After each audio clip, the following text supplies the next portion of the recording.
Un mot n'a pratiquement pas été entendu dans cette campagne, un autre a été mentionné, mais déformé.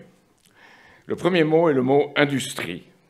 Bien peu entendu, la France s'est désindustrialisée, au point que la part de notre industrie dans notre produit intérieur brut, vous le savez, est de 12,5%.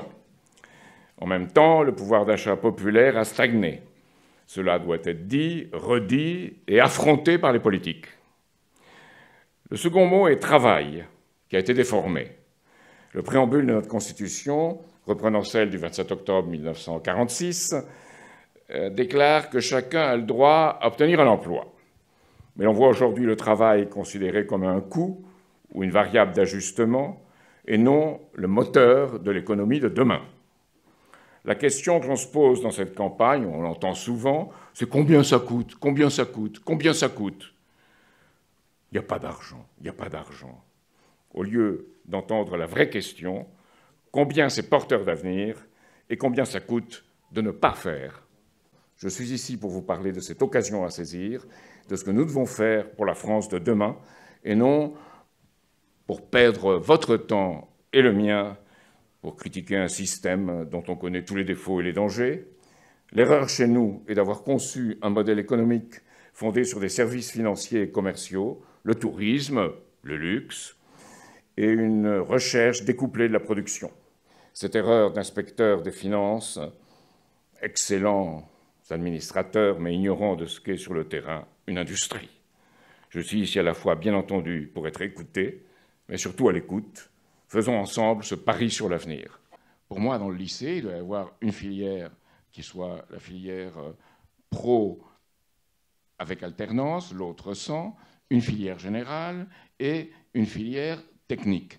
Tout ça doit être regroupé dans un même lycée pour redonner à la formation professionnelle toute son importance et ce qu'elle doit représenter. Je crois qu'une de vos propositions m'a beaucoup intéressé, c'est celle de la co-construction de diplômes à finalité professionnelle entre l'État et les différentes branches professionnelles.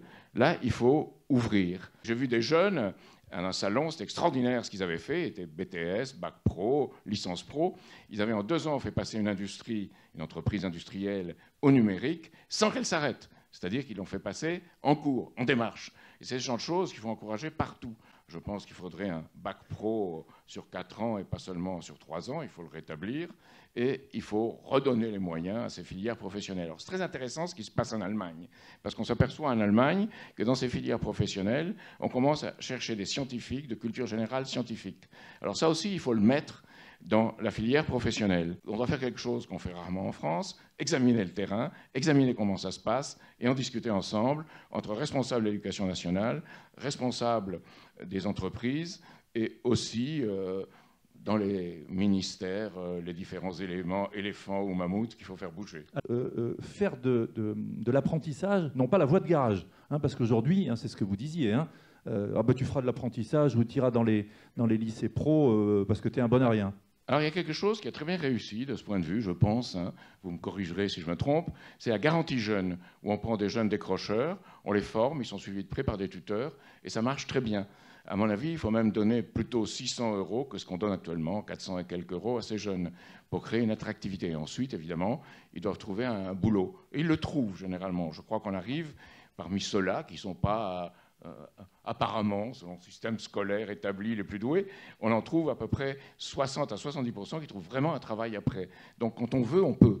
On peut citer la Suisse hein, en particulier, où là-bas, la première porte d'entrée pour l'entreprise, c'est l'apprentissage. Hein, c'est pas le bac. Et le chômage est corrélé, hein, il est très faible. Hein. Et des passerelles. Vous avez beaucoup d'apprentis dans l'école polytechnique fédérale de Lausanne, l'école polytechnique fédérale de Zurich. C'est-à-dire qu'il y a un parcours d'excellence professionnelle lié à l'entreprise. Et ça me paraît absolument essentiel. Moi, quand j'étais jeune, je pensais la Suisse, qu'est-ce que c'est que ce pays avec l'argent et les vaches? Ben non, pas du tout. Il y a toute cette filière professionnelle, cette filière industrielle, et ça aboutit sur leur excellence dans tout ce qui est le lien entre la médecine et l'industrie pharmaceutique, les industries mécaniques, et tout ce qu'ils font, tout ce qu'on voit des petites villes en Suisse qui travaillent pour la NASA, par exemple, les entreprises travaillent pour la NASA. Ça, c'est le succès.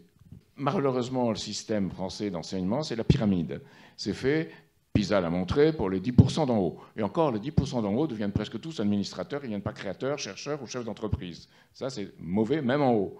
Ils sont très compétents, mais pour administrer. Et en bas, on ne s'occupe pas. Ce qui fait qu'il y a un détachement entre le haut et le bas, et qu'il faut rétablir cette circulation de sang, d'oxygène, je ne sais pas quoi, de compétences, entre le haut et le bas, liées à la France de demain, à l'Europe de demain et au monde de demain.